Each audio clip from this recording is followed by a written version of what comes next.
ತುಂಬ ವರ್ಷಗಳಿಂದ ನಡ್ಕೊಂಡು ಬರ್ತಾ ಇದೆ. ಇದು ಪುರಾತನ ಆದಂಥ ಇದು ದೇವಸ್ಥಾನ.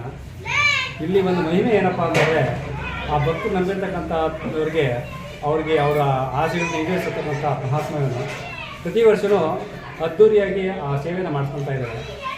ಒಂದು ಇಲ್ಲಿ ವಿಶೇಷತೆ ಇನ್ನೊಂದು ಏನಂದರೆ ದಾಸೋಹ. ಪ್ರತಿ ವರ್ಷವೂ ಅನ್ನದಾಸೋಹ. ನೀವು ಎಷ್ಟೇ ಭಕ್ತಾದಿಗಳು ಬಂದರೂ ಅವರಿಗೆ ಅನ್ನದಾಸೋಹ ನಡೀತಾ ಇದೆ.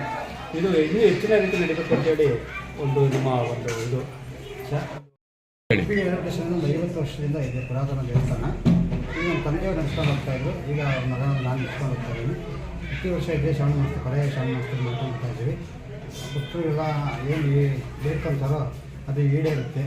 ಅದು ಆದಂಥ ಭಕ್ತಾದಿಗಳು ಬಂದು ಅವರವರ ಸೇವೆಗಳನ್ನು ಮಾಡ್ಕೊಂಡು ಹೋಗ್ತಾ ಇದ್ದಾರೆ. ಪ್ರತಿ ವರ್ಷ ಇದೇ ಸ್ವಲ್ಪ ಜನ ಜಾಸ್ತಿ ಆಗ್ತಾ ಇದೆ.